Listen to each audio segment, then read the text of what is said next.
Volvemos a Stock Disponible, analizamos con Raúl Sor lo que estaba ocurriendo en el mundo, pero ahora vamos a aterrizar en nuestro país y vamos a analizar qué es lo que está pasando en Chile y cómo se proyecta. Y esto lo vamos a hacer con dos personas muy autorizadas, voces que además tienen un podcast, ¿eh? Que yo me siento muy identificado, probablemente usted también. A mí nunca me han encuestado, se llama el podcast. Mire, qué preciso, porque yo soy de ese lote. De repente veo la encuesta y digo, pero si a mí nunca me han encuestado. Bueno, este podcast está liderado por doña Paulina Valenzuela, que es además socia fundadora de DataVoz, representante de Wayport y directora de AIM Chile. Bienvenida, muchas gracias Paulina por acompañarnos hoy día. Y don Sergio Toro, doctor en Ciencia Política y director de la Escuela de Gobierno de la Universidad Mayor. Oiga, gracias por la invitación. Sí, muchas gracias por estar acá para poder entender esta realidad, ¿no? Que se va complejizando a partir de los nuevos hechos, candidaturas presidenciales, nuevas personas que aparecen, irrumpiendo en los distintos sectores. Pero primero cuéntenme, ¿qué es este podcast? ¿En qué consiste? A ver, el nombre lo dice todo. En general, a la ciudadanía ha tenido, señala siempre esta cuestión, digamos, que cuando se aplican las encuestas, cómo finalmente esas encuestas pueden ser relevantes si es que a mí nunca me han encuestado, ¿cierto? Tal cual. Yo estoy en ese lote. Y un poco la conversación que tuvimos con Paulina para iniciar, que ya llevamos estamos en nuestra cuarta temporada, es un poco enseñar también a las personas cómo se maneja el mundo de las encuestas, el mundo de las muestras y cómo las muestras finalmente pueden llegar a ser representativas también a nivel nacional y que no es necesario que encuesten a todos para poder tener una voz clara respecto a lo que está ocurriendo, o un termómetro claro respecto a lo que está ocurriendo. Y así, entonces nos juntamos con Paulina hace ya 3 años y junto con gente del podcast Democracia en LSD, Davor Mimisa, para poder precisamente trabajar en esto y enseñarle a la gente. En una primera temporada fue muy aburrida, pero es muy utilizada en las universidades porque es algo donde vamos explicando todos los procesos de la encuesta.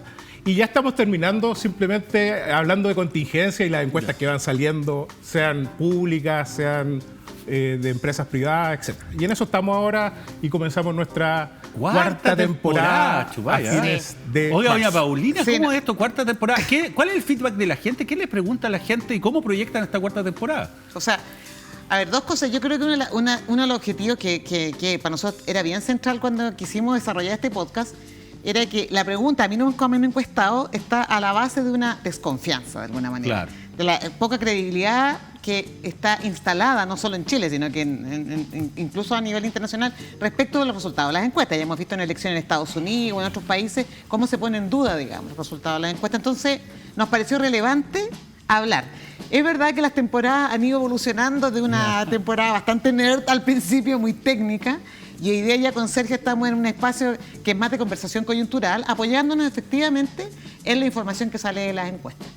La percepción o el feedback que nos han dado es primero que lo pasan bien escuchándonos. Nosotros también lo pasamos bien y eso es muy importante. Eso es clave. Si uno lo hace y lo pasa bien, eso se proyecta. Pero además es una posibilidad de confrontar los resultados de diferentes encuestas que están saliendo. Hoy día tenemos encuestas toda la semana. Antes en Chile, hace 10, 20 años atrás, era la encuesta CEP, era la encuesta del PNUD. Hoy día no. Hoy día hay un volumen bastante más significativo de encuestas que están saliendo y por lo tanto comentarlas, hacer un juicio de ellas a veces, porque a veces tiramos palos y nos llegan palos de vuelta también, nos ha ayudado como a abrir la conversación respecto de cómo usar la información. Entonces, de todas maneras, ha sido una experiencia súper positiva. Claro, bueno, la pregunta es la encuesta, ¿fiebre o termómetro, no? ¿Qué es, sobre todo? ¿Y cómo se cae eso a nivel nacional? Porque tú, Paulina, eres representante de Wayport, ¿no? Que es una entidad, nos podría explicar en qué consiste, ¿no? Sí. Wayport es la Asociación Mundial de Investigadores de Opinión Pública. Tiene capítulos, tiene una asociación mundial, efectivamente, que nos reunimos una vez al año. Yo tengo la representación, pero además tiene capítulos latinoamericanos que integran a los investigadores de América Latina, Europa, Asia, en fin, en distintos grupos. Y en esas conversaciones se va dando esto, de entender por qué las encuestas son criticadas, cuándo funcionan mejor, cuándo funcionan peor. Pero ¿y cómo estamos a nivel mundial, por ejemplo? ¿Estamos en un nivel de credibilidad? ¿Funcionan mejor las encuestas acá? ¿Existen los mismos fenómenos que en otras partes? ¿Cómo está nuestra industria de encuestas, entre comillas? No, yo creo que eso, a nivel mundial, por lo menos, yo creo que es más o menos transversal las preocupaciones. Ya, porque se habla de que están manipuladas, ¿no? Uno de repente ve unos resultados y dice, oye, esta cuestión a mí no me cuadra, ¿cómo esta persona aparece, no? ¿De qué manera tú, Sergio, piensas que también eso puede afectar la credibilidad de la encuesta y que puede afectar el propio instrumento, ¿no? Claro, las encuestas en general a nivel mundial están contestadas. O sea, básicamente en muchos lugares ocurre que finalmente las encuestas no reflejan el resultado final, ¿cierto? Respecto a las preferencias. Y eso tiene muchas razones. Algunas que desarrollan bien la metodología, pero no se llega producto de algún error en el proceso. Otras que finalmente buscan hacer encuestas simplemente como un objetivo mediático. Entonces, o comunicacional. Oye, porque de repente aparecen unas empresas medias raras donde dice, tal empresa tanto predice este resultado. Uno dice, pues esta cuestión de dónde. Y uno empieza a averiguar y esa empresa no tiene ninguna trayectoria previa y desaparece después de la elección rápidamente. ¿De qué manera ustedes reaccionan también frente a eso? Es que eso es un punto no menor. Existen estándares y criterios sobre los cuales uno puede evaluar encuestas. O sea, el tema de la transparencia, de saber quién financia la encuesta, cómo se hizo la encuesta, cuándo se hizo, el tipo de preguntas que se hicieron. Todos esos son elementos constitutivos claves de una encuesta que tienen que ser transparentados. Hay muchas encuestas que no comparten tampoco la base, ¿no? de información. Además, ese es otro tema, ¿no? Claro, y hay encuestas prestigiosas que no lo hacen, ¿no? Porque la idea de compartir, bueno, esta es la base, ¿no? Esto es lo que nosotros reunimos, sirve para que se pueda hacer algún tipo de examen por parte de la ciudadanía o otras encuestadoras respecto de esto, ¿no? ¿Cómo estamos en Chile respecto a la transparencia de las encuestas? Hay iniciativas de encuestas que son muy transparentes. Un caso particular que es algo que nos sigue ya desde el retorno de la democracia, incluso antes, que es la encuesta CEP, que genera precisamente información, pero también comparte las bases de datos, comparte el nexo metodológico y por tanto la ciudadanía puede escrutarla. Se puede equivocar, eso es lo que es importante, o sea, las encuestas pueden equivocarse por algún momento de ese proceso, pero eso no significa necesariamente que esté mal hecha, ¿ok? Entonces se escruta. En otros casos simplemente son encuestas que toman posición de algo y que en esa toma de posición lo que buscan es un objetivo comunicacional, mediático y por tanto no tienen la capacidad, digamos, ni la transparencia suficiente como para poder escrutarla. Solamente conocemos el dato, básicamente, ¿cierto? Claro, el resultado y la prensa discute, y todos nosotros los ciudadanos discutimos sobre ese resultado sin saber lo que hay detrás en términos metodológicos. Claro. En algunos casos esa metodología también es buena, pero no sabemos cómo finalmente desarrollan este tipo de instrumentos y llegan a ese resultado. Claro. Ahora, tú, Paulina, también eres directora de AIM Chile, ¿no? Sí, de la Asociación de Investigación de Mercado y Opinión Pública en Chile. ¿Y ustedes como asociación tienen alguna posición respecto a estas, como te digo, encuestas que son medias truchas, para decirlo de alguna forma, ¿no? De estas entidades que aparecen y desaparecen? Y ocurre siempre. Este año va a pasar seguro, porque esta es una de las elecciones, ¿eh? Sí, claro. Es que yo creo que son cosas distintas. Los asociados, las empresas que pertenecen, que son más de 30 hoy día, que son las principales, las que desarrollan encuestas en Chile, efectivamente adhieren a ciertos criterios. Y el tema de la transparencia es bien central. Sin embargo, el poner a disposición de la ciudadanía, de otros investigadores, las bases de datos, es una práctica que no es transversal, cuesta mucho. Pero evidentemente, por lo menos, lo que significa la ficha técnica, que es donde te decía que están los elementos claves para entender cómo se hizo la encuesta, digamos, eso sí lo están reportando. Yo creo que avanzar en poner a disposición la base de datos de la comunidad, creo que es un elemento clave para poder escrutar bien. Ahora, en nuestra asociación no están estas empresas que aparecen y desaparecen. Claro, no podrían estar porque por esencia son, y de las cuales nosotros hemos hablado en los podcasts son como golondrinas, ¿no? Aparece, desaparece. Pero hay algunas encuestas que ya están bien afianzadas. Y vamos a hablar de una de ellas, que es la encuesta CADEM, ¿no? Que más allá de las críticas que ha tenido, igual en general, ¿no? En términos globales, tiene resultados, ¿no? Que se condicen con finalmente lo que pasa. Ahora, titular para ver esta encuesta CADEM. Mira. CADEM, Toá sube a 10% de intención de voto y queda en cuarto lugar tras Kast, Kaiser y Matei, ¿no? Esto fue básicamente después de comunicar la renuncia al Ministerio del Interior, sube 7%. Ahí estamos viendo la lámina. Yo diría que el movimiento relevante es entre febrero y marzo, ¿no? Matei de un 20% en febrero baja a 2 puntos, 18. 13 se mantiene Kaiser, a un 11% sube Kast, 2 puntos. Bueno, este 7%, esto es llamativo, sube un 7% Carolina Toá, y baja también un porcentaje más o menos equivalente Michelle Bachelet. Esto después que Bachelet dijera que no era candidata, claro, y que Toá, digamos, lanzara su candidatura. ¿Cómo leen ustedes estos resultados? Primero, tirón de oreja a CADEM, que no comparte su base de datos. Ya. ¡Oh, ya! ¡Chan! ¡Helo ahí! Por tanto, ya, estamos... pues, comparte la base de datos. Claro. ¿Hasta cuándo, Dixon? Claro, ¿hasta cuándo hiciste? Ya, dicho eso. Dicho eso. ¿Cómo leen estos datos? Dicho eso, aquí uno está viendo que también uno puede presenciar que quienes están contestando ya tienen ciertos niveles de afianzamiento de las preferencias políticas, Ya. ¿no? El hecho de que suba Toá ante la salida de Bachelet y que finalmente esa subida sea casi por completo a la nueva candidata, significa que finalmente quienes están contestando ya tienen definidas sus preferencias políticas y esa preferencia solamente se movió hacia la candidata Toá. Eso todavía nos genera algún tipo de duda respecto a cómo está procesando las preferencias aquellos que están más indecisos, que son más ciudadanos, etcétera. Que la adhesión de Bachelet finalmente era una adhesión política, no era ciudadana respecto a las encuestas, y que por tanto todavía nos falta ver cuánto sube más Bachelet, cuánto sube más Toá, en función ya de una campaña que tiene que enfocarse a aquellos que están más indecisos y aquellos que finalmente todavía no se están... Ahora, claro, este cambio da cuenta en todo caso, si uno lo ve de otro punto de vista, que no necesariamente todos los que iban a votar por Bachelet van a votar por Toá, ¿no? Entonces, esto se puede transferir a otros espacios según otras candidaturas que se vayan levantando. ¿Cómo lo ves tú, Paulina? O sea, a ver, esta encuesta se mide justamente la semana posterior a la renuncia de ella como ministra y declaración de candidatura. Mientras no estén definidos los candidatos, es difícil ver cómo se producen exactamente los trasvasijes. Yo creo que lo que señala Sergio sí hay que poner atención respecto de quiénes son los que están contestando las encuestas hoy día. Nosotros ya hemos, a través de distintos experimentos e investigaciones, se ha demostrado que hay gente más politizada, más interesada en política, que no es el segmento que está más desafectado, que es el que va y toma la decisión probablemente más cerca. Entonces, el movimiento probablemente va a estar mucho más anclado a lo que vayan haciendo los candidatos durante este tiempo. Antes de la primaria, y una vez que terminen las primarias, ya cuando estén los candidatos oficiales para la carrera presidencial para noviembre.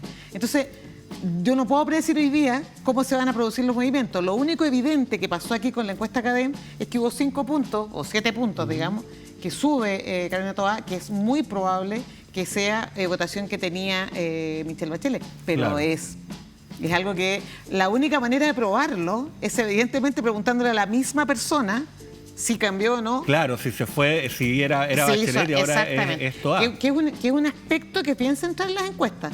¿Ya? Para poder evaluar efectivamente el movimiento de las personas, claro, la tendencia te sirve para saber cómo se va, si suben, si bajan. Pero para saber la conducta del ciudadano, tú necesitas preguntarle en el tiempo 1 a la persona y después, un año después, 6 meses después, su opción de voto o su preferencia, pero a esa misma persona. Y ese cambio es muy interesante de evaluar. Son difíciles igual los trasvasijes, porque acá han habido algunos sectores del oficialismo que han dicho, ya sabe que ya, tranquilidad, nosotros tenemos, ¿no?, más o menos el apoyo de Gabriel Boric rondea el 30%. Y eso ha estado más o menos estable durante este tiempo.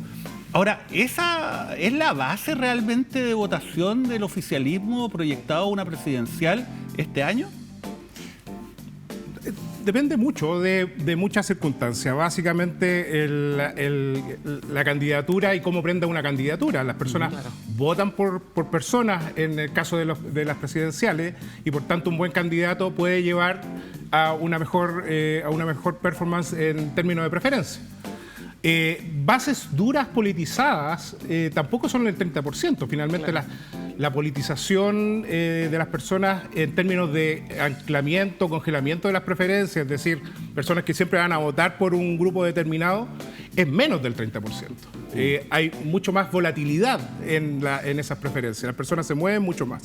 Y esa volatilidad de las preferencias está dada fundamentalmente porque ahora las personas se informan de política de manera muy distinta a lo que nosotros, nosotros de nuestra edad, nos informábamos. Ya no solo nos informamos por la prensa, sino que también a través de redes sociales, etcétera, que va generando, obviamente, atajos cognitivos, cuestiones que finalmente generan esta volatilidad de las preferencias y ningún candidato puede darse por ganador por asentada una preferencia dada. Porque hay gente que dice, mire, ¿sabe qué? Esta votación del 30% es de Gabriel Boric, no más que del gobierno de su sector. Esa es una idea que se va a poner a prueba ahora. Ahora, ¿ustedes ven este escenario presidencial como equivalente a alguno otro?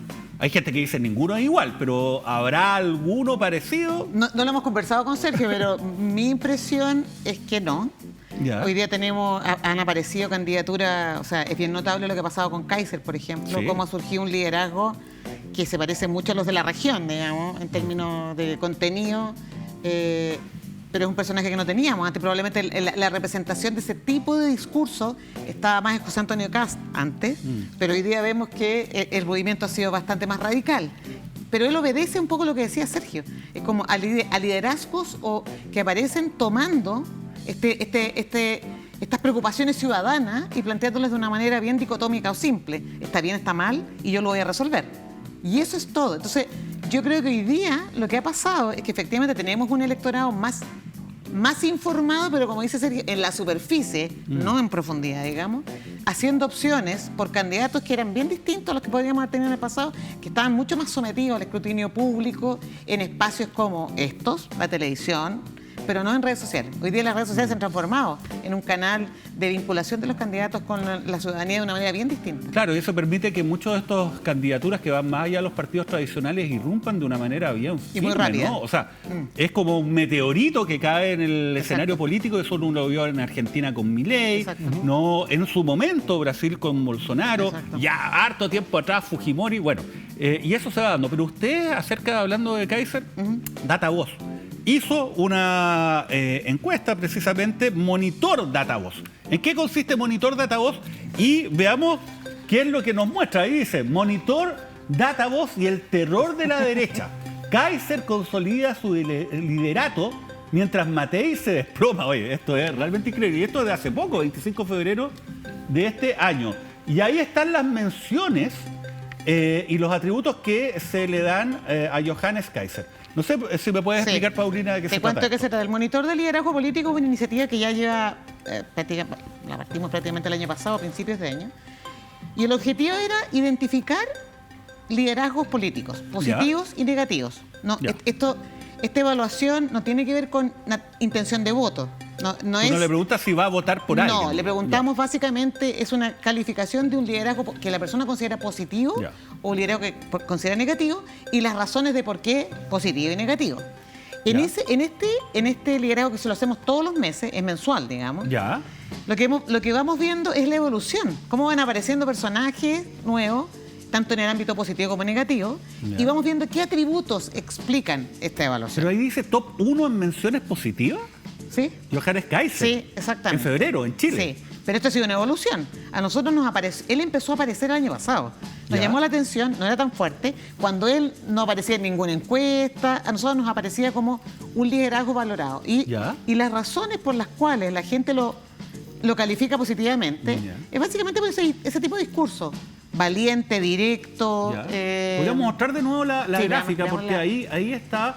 Dice, valiente, coherente, directo, buen comunicador, comprometido, convicciones fuertes, honesto, transparente. Lo que aparece obviamente en las letras más grandes son las tienen mayor mención, ¿no? Mayor mención. Mira, valiente, firme, coherente, consecuente, pues. Honesto, transparente, comprometido, convicciones fuertes. ¿Qué opinas de esto, Sergio? ¿Cómo se lee esto? Se lee por la característica personal de Kaiser. Claro. Donde finalmente él está transmitiendo ciertas señales a la ciudadanía y ciertas emociones y posturas a la ciudadanía sin necesidad de plantear programas políticos, etcétera, sino que más bien respondiendo a ciertas demandas, quejas que genera la ciudadanía. Los políticos actualmente, a diferencia de lo que se generaba o lo que se estudiaba antes, que eran los políticos como modeladores de la sociedad, ¿cierto? Ahora absorben ciertas demandas y fragmentaciones que existen discursivas de la sociedad. Entonces, lo que él está recogiendo es un desencanto de un grupo particular, grande, ahora, que está precisamente enfadado con ciertas situaciones que están ocurriendo en el país. Entonces, él lo que hace es transmitir eso, es decir, lo recoge y lo transmite. Oye, y esto tiene que ver quizás con la credibilidad, ¿no? En mi interpretación personal. O sea, más allá de lo que se diga, porque el señor Kaiser ha dicho cosas terribles, ¿no? Hay que decirlo. Claro, él aparece como consecuente porque la gente cree que él piensa efectivamente lo que dice. Claro, ¿no? Y que no está siendo manipulado por nadie, o sea, más allá de que cuál sea el contenido de lo que diga. Pero llama la atención porque ustedes también hicieron la medición de cuál era el top 1 de menciones negativas. Sí, claro. Fíjese, y esa es la mención. Ahora, el presidente de la República. Ahora, eso ha sido siempre. O sea, ¿Siempre? Sí, nos ha salido históricamente en el top 1. Pero porque es presidente, básicamente. Sí, porque ¿no? evidentemente lo que el monitor de liderazgo político capta es el desempeño y la visibilidad, digamos, de los líderes políticos. Entonces es evidente que él está muchísimo más expuesto que el caso de Kaiser. Incluso Matei, que ha llevado una candidatura ya hace más de un año, digamos, también está muy expuesta y ella era la que nos salía habitualmente en el top 1 de las positivas. O sea, tú me dices que mientras más visibilidad, finalmente más menciones negativas tienes. No. Más visibilidad y evidentemente un juicio crítico, que es lo que pasa que es todo lo contrario que ha pasado con Kaiser. Tiene que ver con lo que comunican. Este instrumento capta la relación de lo que los ciudadanos tienen con el discurso de las personas. En el caso del presidente es el desempeño. Y si uno evalúa las características de los atributos mencionados en general, en el ámbito positivo, por ejemplo en el caso del presidente Boric, en general tiene que ver con características más emocionales, de vinculación, de cercanía, que es un poco el estilo de otros líderes políticos que hemos tenido en Chile. No así con Evelyn Matei, que por ejemplo Evelyn Matei tiene atributos más parecidos incluso a los de Kaiser en las menciones. Como es directa, es consecuente, es clara, o a la inversa, digamos, en la calificación negativa, efectivamente la inconsecuencia. Entonces, los atributos, es que con esto, Mauricio, es súper importante entender que el perfil, el cómo la gente perfila o caracteriza a un candidato, también tiene que ver con lo que define su adhesión hacia ese candidato. Ahora, claro, pero también tiene que ver con los atributos. Ya estamos casi en el tiempo, pero donde decía en la gráfica, no sé si me la pueden mostrar, yo sé que tenemos que cerrar, pero solamente para enfatizar un tema. Fíjense, las menciones negativas, inepto, incompetente, mención positiva, liderazgo. Finalmente también da cuenta de un ámbito que es el mismo, ¿no? Sí, básicamente su dirección como presidente de la República. Sí, claro. Pero tú dijiste una palabra muy clave, Mauricio, es la confirmación de los sesgos de las personas también, ¿cierto? Y esos sesgos también son transmitidos por diferentes vías, que no es la vía simplemente de los medios de comunicaciones tradicional. Si tú ves las características negativas del presidente, son precisamente las características negativas que tú puedes ver en análisis en TikTok, en Instagram, etcétera. Yo hice un ejercicio con mis estudiantes y les dije, bueno, ¿cuál es el presidente de la República del Perú o de Bolivia, etcétera? Nadie sabía cuál es el presidente de la República de El Salvador, todos sabían. Y después, ¿por qué tú lo conoces? Porque combate la corrupción, combate la delincuencia. Y yo tenía antes pantallazos de TikTok que precisamente eran los mensajes que estaban transmitidos precisamente para las redes sociales, pues TikTok va instalando esas ideas. Van instalando las ideas y van generando precisamente estas percepciones y emociones. Absolutamente. Paulina, Sergio, oye, se nos quedó información. ¿Cómo se evalúan a todos los candidatos, ¿no? en estas menciones? Yo los quiero invitar derechamente, los quiero comprometer para la próxima semana para que sigamos ahondando en esto. Es mucha información, así que están invitados. Muchas gracias. Excelente. Oye, muchas gracias por haber concurrido acá. Muchas gracias por Living Ciudadano, stock disponible que sigue el día de mañana acá por Vía X. Los esperamos. Oye, muchísimas gracias por venir.